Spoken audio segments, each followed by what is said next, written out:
In this tutorial, I'm going to show you how to embed an Amazon S3 video using the HTML5 player built into WordPress, and we're getting started right now. What's up guys, welcome back to another video. It's Bjorn from WPLearningLab, where we help you get better at WordPress so you can earn more for yourself, for your clients, and for your business. If it's your first time here and you like WordPress and you like learning hacks and tricks and all kinds of stuff to help you get better at it, hit subscribe, then hit the bell icon so you don't miss anything. And with that out of the way, let's head in the screen capture and start this WordPress tutorial. I'll see you there. To add Amazon S3 video, you need some embed code. That code is on the blog, linked to in the description down below, possibly in a card above as well. If you go to this page, which is where the link takes you, and you scroll down, you have this bit of code right down here. Just double click into this area, highlight everything, and then copy it.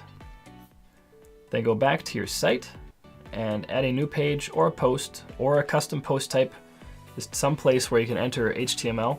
I'm going to call this Amazon S3 video embed. I'm just going to paste the code into here.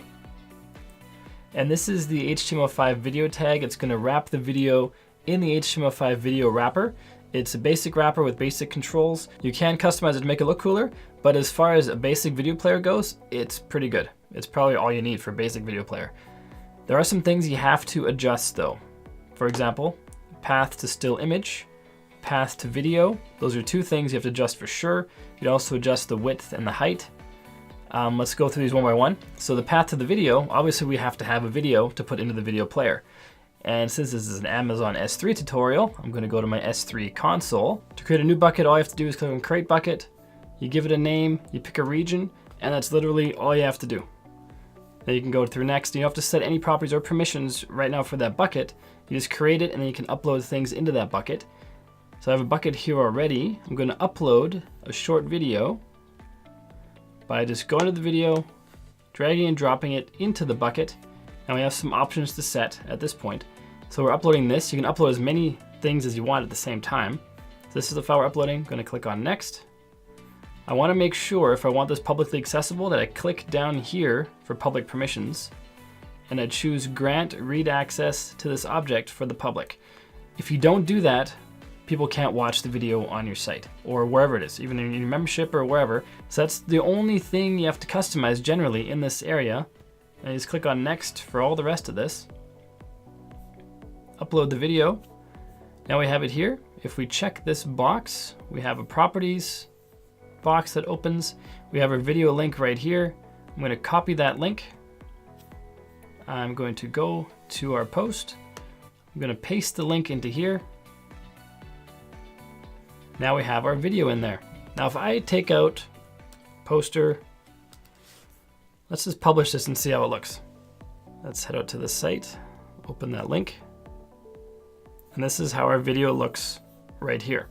Push on play, video plays. It's called short video and it's literally nothing but that. It's not the most impressive video in the world, but it demonstrates the example. Now we have this image right here, which is actually a screenshot of the video itself.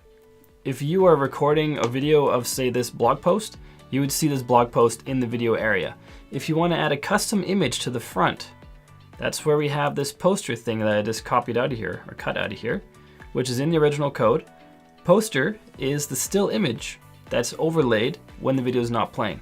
And this is the URL to that image. Now I didn't create a custom image for this, so I'm just going to take one of these random images in here, the logo, highlight that or check the box, copy the link.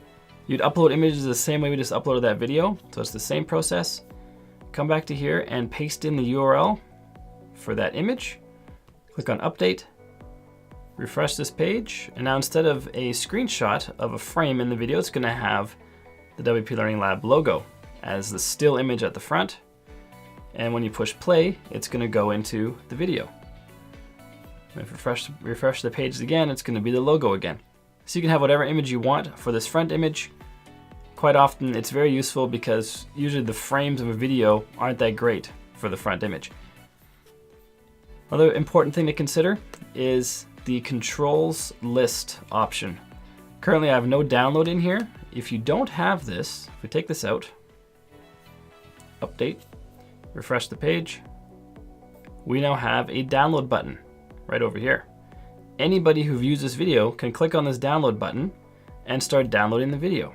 If you don't want that to be possible, you have to put this control list no download into the video player parameter, or into the video player tag, I mean.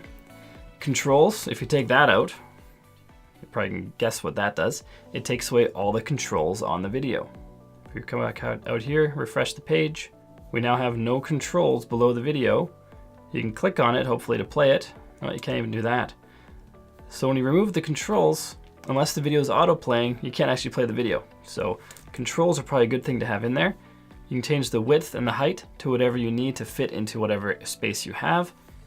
And that is the basics of the HTML5 video player with an Amazon S3 video embedded into it. And it's not a bad looking player. Like if we refresh this site again and get the controls back, it's a very functional, good looking player. You can go full screen. You can do everything you'd expect to do in a video player. And it's pretty straightforward. That's all there is to it. I hope this video helps you. If you haven't done so yet, hit subscribe, then hit the bell icon so you don't miss anything. And next up is clicking one of these videos that popped up on the right hand side so you can get even better at WordPress. Until next time, keep crushing it, and I will see you in the next video.